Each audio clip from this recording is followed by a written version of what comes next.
My dad, Larry Linton, the only true servant leader willing to stand in the arena and fight for your freedoms. Larry is a man of God, and he will move heaven and earth to protect the people in district.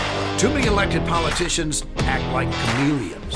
My name is Mike. I'm Larry's neighbor. I bought the house behind him. I trust Larry to give me an honest answer.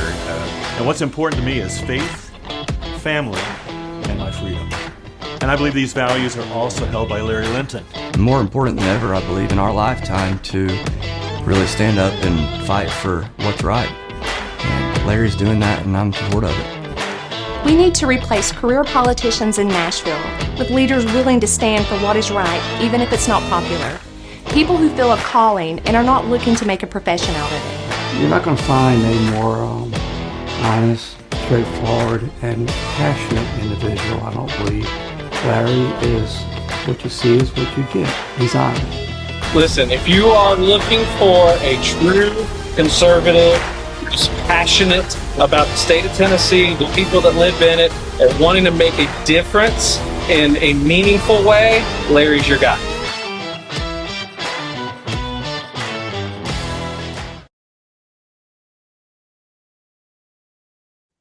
Well, good Monday morning, folks, and hopefully the day before the biggest middle finger from we the people is delivered to those that would love to see our constitutional republic destroyed forever. I've been out in the oil patch for the past week, out near Riverton and the Wind River Indian Reservation in Wyoming, working with the great teams out here. If you follow me on social media, you might have seen some of the winter weather pictures and videos that I have shared. Yep, so far, it has been mostly sub-freezing temperatures and a couple of days of snow. There was even some single-digit wind chill temperatures, which, let me tell you, I have not missed that at all. Now, I'll be here for the better part of this week before I make my way up to Baker, Montana for a few days and work with the teams up there. After that, I'll be headed over to Gillette, Wyoming for a few days before making my way back down here to Riverton, or I might even go head back up to Baker, it's depending on hotel availability. What a week it has been in politics, though, hasn't it? So much has been happening that it's hard to keep up with after I return to my hotel room from the field. But I'm doing my best. There are a few key moments that I want to cover, though, because I see them as setting up the American people to be sold what will be the second biggest lie told in human history. Now, you'll have to wait until the closing segment to find out what the biggest lie in human history was. But I'll give you a couple of clues as to what it was not. The 2020 election was not the biggest lie in human history, nor is that January 6, 2021 was an insurrection.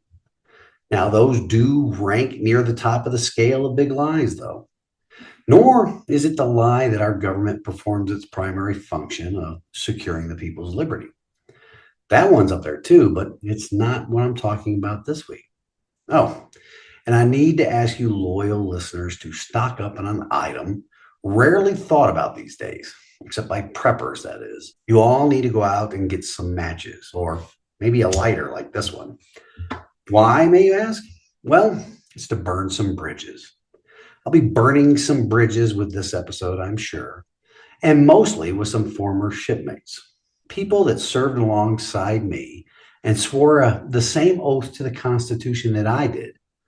But that apparently doesn't matter to them in view of whatever special group they have allowed the communists in our government to pigeonhole them into. I am past the point of caring what they think about me or what their opinions are of me anymore. You know what they say about opinions, right? They're like belly buttons. Everybody has one, and they're completely useless. I know that in my life, I am only performing for an audience of one, he who created and sustains me. Burning bridges, the left's attempts at intelligence preparation of the battlefield, or IPB for short, prior to the election, all that and more on this week's episode of Liberty, Leadership, and Lies. So let's get on with this week's show and take a stand in the arena together again this week, folks. Welcome to the Liberty, Leadership, and Lies podcast. On this show, we will discuss the assaults on our liberty by the very institution we the people created to secure our liberty. We will also compare and contrast the actions of people in leadership positions to the servant leadership that is needed to protect our God-given, constitutionally protected rights. Additionally, we will break down the many lies that elected and unelected officials in government and media spin every day in order to secure for themselves positions of power and influence that are antithetical to the system of government our founding fathers created and passed down to us. Okay, folks, this will be a shorter show than last week's because I know that many of you, like myself, we're all gearing up for tomorrow's showdown. I'm debating on whether to go live on my Rumble channel, but there are many other great shows out there that will probably be doing the same, so I probably won't unless I notice that something that I think needs to be immediately discussed. I will most likely be watching Dan Bongino and his crew tomorrow night because he has a great lineup of guests or co-hosts. Dan will also be doing a mashup or what he's calling a crossover streaming event with Steven Crowder, which that should be interesting. I might even check in with a Timcast IRL show as he has stated that he too will be doing live coverage. It should be very interesting to follow those shows as well as checking in on some of the news coverage. Probably on Newsmax because that is the one that's available in my hotel room. I do have the advantage of being in the mountain time zone where the closing of the polls in the battleground states won't be too late to watch. I do still have a job to do and it requires that I be out on location with these crews no later than 6:30 in the morning. And you add that to the 30 to 45 minute drive to get out to the location. And for those of you that know me, know that I believe that if you're not 15 minutes early, you're at least 30 minutes late to any scheduled meeting. Those 15 or so minutes before the morning meeting gives me a time to shoot the breeze with the guys before they get down to the business of the day. It helps to build that trust relationship that is so necessary to influencing the culture of the teams I engage with out here in the oil field. I mentioned a term earlier here in the introduction that many of you, especially those without a military background, may not be familiar with.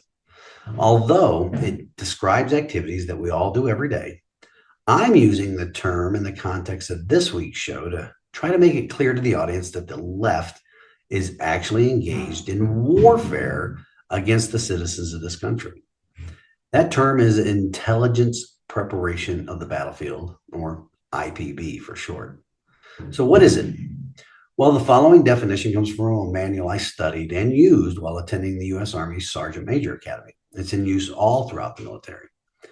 IPB is the systematic process of analyzing the mission variables of enemy, terrain, weather, and civil considerations in an area of interest to determine what their effect will be on any planned operations.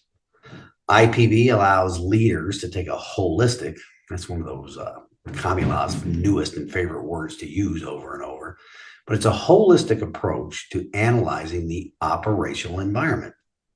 I'll be discussing the current operational environment that commies are using this methodology for in a bit. But continuing, IPB is a holistic approach that, one, describes the totality of relevant aspects of the operational environment that may impact friendly, threat, or any neutral forces if there are any. The operational environment we are dealing with right now is tomorrow's election. But the environment was started through a combination of events, those being this administration's systematic destruction of institutions, as well as the economy of the republic, and combined with President Donald Trump's announcement that he would run for president once again. Everything you and I have heard, seen, or encountered since January 21st, 2021 is the operational environment for what I'll be talking about. This holistic approach, number two, accounts for all relative domains that may impact friendly and threat operations. Those domains, they include the media and messaging outlets, economic forces, international events and our country's connection to them, government's unconstitutional expansion of powers, and so on. Now, continuing this approach, number three identifies windows of opportunity to leverage friendly capabilities against threat forces. Now, what friendly forces would those be? Again, These forces would be comprised of a sycophantic media, global tech giants, commie judges, a weaponized legal system, and along with commie governors of blue states. And finally, number 4, the holistic approach allows the commie, tyrannical leaders of this administration, and by that I just don't mean sniffing Joe Biden and cackling Kamala Harris. They are just the outward faces of the true leaders of the communist movement. Now, it allows the tyrants working behind the curtain to leverage positions of relative advantage at a time and place most advantageous for the success of their mission. And their mission is to radically transform our constitutional republic. And they do it with the most accurate information available to them. Now, considering all that and how the operational environment has been shaped up until the point of the conclusion of the Republican Party's nomination convention, it was shaped by an unconstitutional appointment of Special Counsel Jack Smith and his 2 separate cases that were brought about to jail the only significant threat to the success of the commies' mission, the multiple civil trials in the People's Republic of New York, as well as the blue state government foot soldiers that tried to remove Donald Trump from the ballots in their states, and their failure to professionally, personally, and politically remove the threat to their tyranny that comes in the form of President Trump.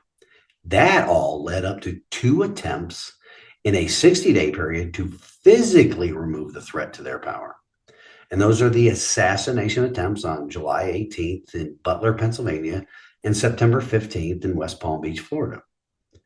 The commies' efforts to completely control the operational environment by attempting to remove the biggest threat to their power through the various methods of prosecution, persecution, and even permanently removing, they all failed. Against the backdrop of all those attempts was now this is to them, the disconcerting fact that the threat to their complete control of the operational environment kept gaining in popularity, despite their attempts in the courtrooms, the court of public opinion, and encouraging the assassination attempts. What or where does that leave them now? Well, the method by which they gain control of the operational environment is rigging the election, of course. If you have been following the news since that September 15th attempt to permanently remove President Trump as their primary threat to retaining power, they have gone all in on the election itself, and mainly using their friendly and even some neutral forces. They're lackeys in the media, twisting messages like Liz Cheney should be facing a firing squad, or President Trump wants to force women to do things whether they like it or not, has more to it than them trying to turn actual voter sympathy away from him and towards the just 5 months ago most unpopular vice president in the history of our nation. It's not just as simple as that, ladies and gentlemen, although that is what many people will only see. But you have to read between the lines. We also have to see the totality of the operational environment. And that means we must look at every event that has transpired since the day Donald Trump came down that escalator in 2015 and made his announcement that he would be running for president. The totality of everything the commies have thrown at Trump since that day, it has to serve to inform us when we see what has been happening from the day after the unsuccessful second attempt to permanently remove him from the battlefield, all the way up until tomorrow's election. Some of that also plays into my decision to burn bridges. Now, the momentum that President Trump has built, which some of these last-ditch efforts of labeling him as a fascist or the second coming of Hitler, and even the current resident-in-chief of the White House calling me and half of America garbage, has only hurt the commies more than they thought it would help. But there is something behind them doing it now that plays into their plans, even though they know it doesn't work outwardly. But the momentum President Trump has going into tomorrow, as well as the polling that has him in a better position right now than he was at this point during both the 2016 and 2020 elections, it will be the proof we need to expose what I believe is the planned second biggest lie in human history. So when I come back from this upcoming break, I will talk about some of the indicators that they have a plan in place. So stick with me. I'll be right back.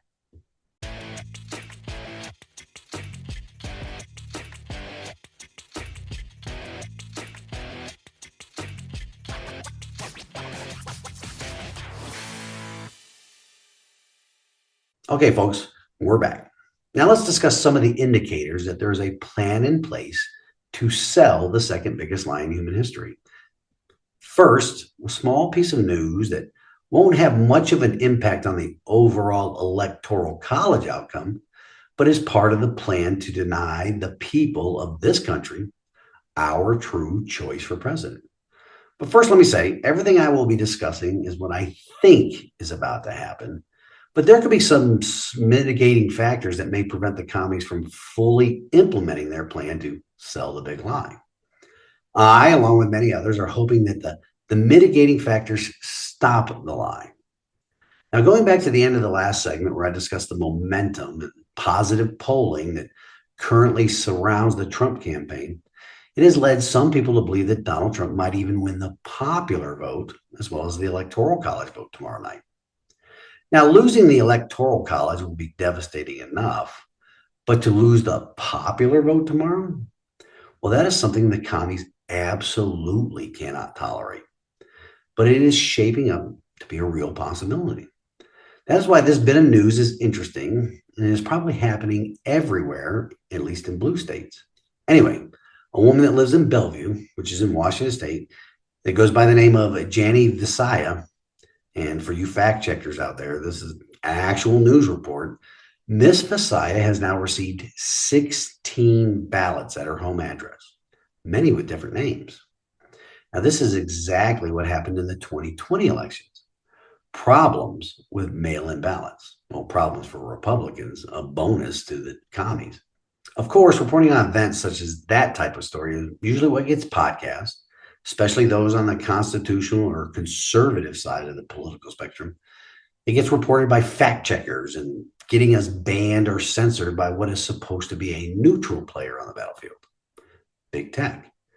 These fact checkers, really just opinion checkers, are just foot soldiers of the commies and are usually employed by what is supposed to be a free press. That is why one of our most ruthless enemies are not some dudes in the Middle East or in Asia with an AK or an RPG and wearing a ski mask. Our most ruthless enemy is some dude or chick in America with a liberal arts degree, an SSRI prescription, and enough free time to volunteer their services as a quote unquote fact checker. I mean, you really must consider how wild this election is by considering the opposing sides and their surrogates. On the side of President Trump is Elon Musk, the richest guy in the world, the entire UFC fighting roster, former chair of the DNC, Tulsi Gabbard, the 70-year-old and more physically fit than any liberal man and nephew of the former President JFK, who is also a member of one of the most prominent Democrat families, Bobby Kennedy Jr., all of them along with an army of men with normal testosterone levels. And more on that in a bit. On the side of Heels Up Harris and Tampon Tim Walz, well, there's Rachel Maddow's twin Mark Cuban, the Krasenstein brothers, dudes that are the prototypical examples of white dudes for Harris, and an army of sexually blackmailed celebrities and alcoholic liberal women with an SSRI prescription. Now, moving on, how about this other news report? And I actually saw the dash cam video of this. A news report that bags of ballots were found on the highway in Miami, Florida. So far, two areas of the country that lean heavily blue have some election integrity issues surrounding ballots during the early voting period. Nothing suspicious, right? But like I said earlier, these events won't have much of an impact on the electoral college, but could impact the total popular vote. Nobody's going to question a large or overwhelming vote count for Heels Up Harris in a predominantly blue city or county, right? It helps to pad their numbers. Nothing at all suspicious, though, right? Oh, and on that bit about a army of men with normal testosterone levels. When you break down the demographics and factors of voters, there is a category called the low propensity voter. Those are people that haven't voted before and are considered unlikely to vote in future elections. Well, young men make up most of the low propensity voters in our country. Well, one of the biggest upticks in early voting in precincts across the country is the turnout of low propensity voters, meaning young men. Information like that does not bode well for the commies, and their panic is showing and forcing them to lay the groundwork for the second biggest lie in human history. They are doing their IPB, prepping the battlefield. Now, what are some of the biggest indicators of this? Well, let's consider a few of the key battleground states, two of which are controlled by the commies, and the third is controlled by a CCP-loving globalist governor that assisted the commies in selling the big lie during the 2020 election. The two commie states are Michigan and Pennsylvania. A bit of interesting news from Pennsylvania from an unlikely source in a bit if I have time. And the CCP-loving governor, none other than Brian Kemp in Georgia. Those three states played the largest roles in the 2020 election that was stolen from President Trump. Yes, I said stolen, so ban me, fact checkers. Anyway, the secretaries of state for Michigan, Georgia, and Pennsylvania recently appeared on various outlets of the Communist Party propaganda outlets to inform the nation that they won't have election results on election night, setting up a repeat of 2020. I find it incredulous that anyone with a functioning brain does not realize how ridiculous that statement is. Why is it that these states cannot count the votes in one night? Consider this. Florida, the third most populous state in the country, can count their votes in one day. Heck, they can have the results in one day despite many areas being impacted by a hurricane during a previous election cycle. And it isn't just total population size either, because we must consider the total number of votes cast in the election. For example, in the 2020 election, nearly 11 million Floridians cast their votes for president, and we knew the results that night. Now compare that to Pennsylvania during the 2020 election. We didn't know the results for weeks, despite there only being around 7 million votes for president cast during that election. Michigan and Georgia were even less, with around 5.5 and 5 million votes cast in those states, respectively. And the whole nation had to wait days and even weeks for those results. Why, ladies and gentlemen? Well, not only to figure out just how many votes were needed to give the tyrants their victory, but to concoct the narrative around the reasons for the delay in reporting the vote count. I have to apologize for the noises in the hallway. There's a bunch of young teenagers staying in the hotel. But anyway, then we have to couple these reports from communist tyrant governors and the useful lackey they have in Brian Kemp. We have to couple those reports with the obvious messaging and not so obvious messaging. The obvious messaging is that Donald Trump is Hitler, wants to control women's reproductive organs, wants to put Liz Cheney in front of a firing squad, that he's a sexual predator, a businessman that conducts or commits fraud.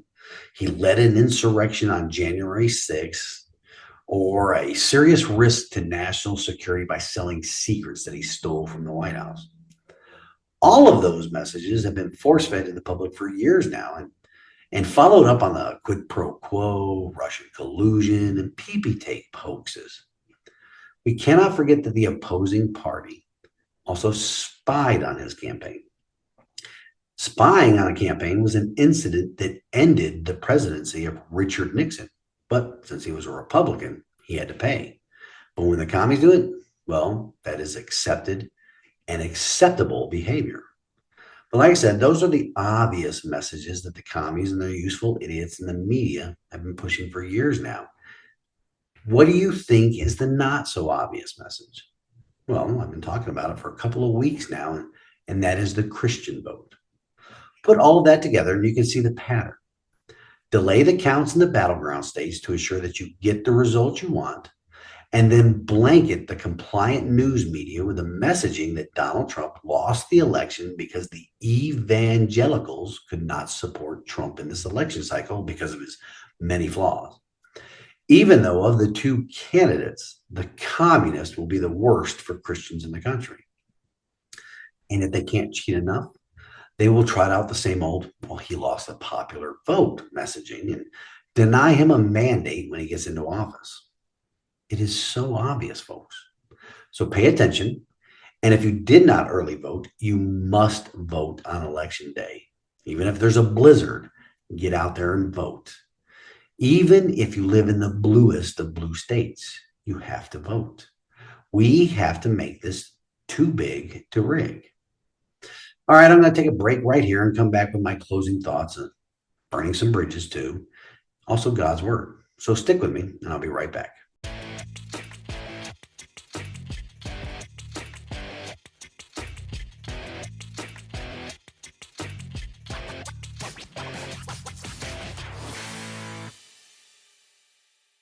Here we go, ladies and gentlemen.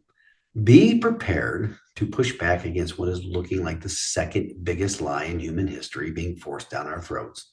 And that is that Donald Trump lost this election. Because all normal indications at this date are pointing to a huge victory for President Trump.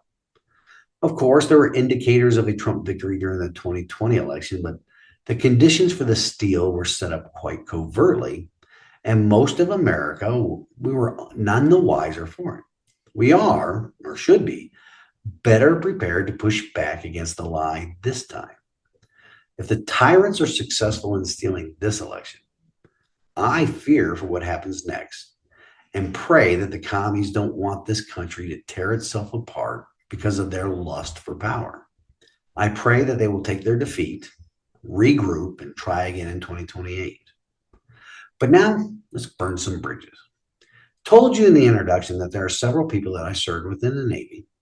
And the ones I am referring to here are the ones that have allowed themselves to be programmed and pigeonholed into a special subgroup of citizens that the government created. These people that have succumbed to the woke mind virus, but they have a history of swearing an oath to the Constitution and have now forgotten what that oath means and what that document states, as well as the type of government it created.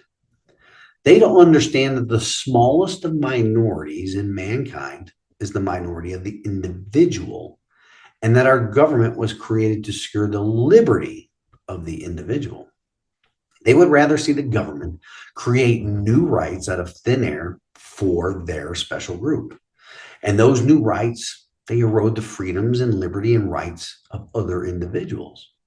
As long as the government, which has the use of force, by the way, as long as the government ensures their man or government created rights are paramount over the God-given self-evident rights of other individuals, that is all that matters to them. They can't handle jokes.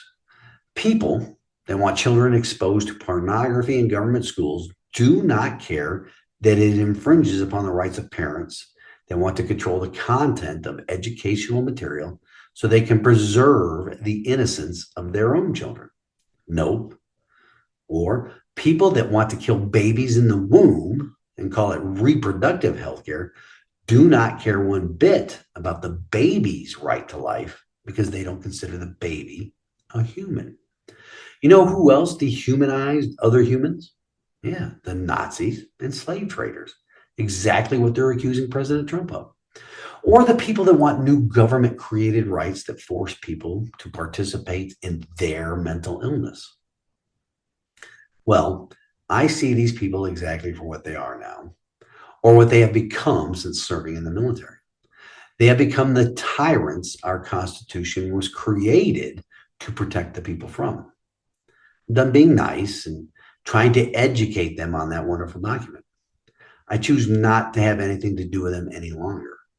I'm pretty sure that some of them that follow me on social media or watch this podcast are the very same people that report a lot of my content so they can try and get me banned or censored.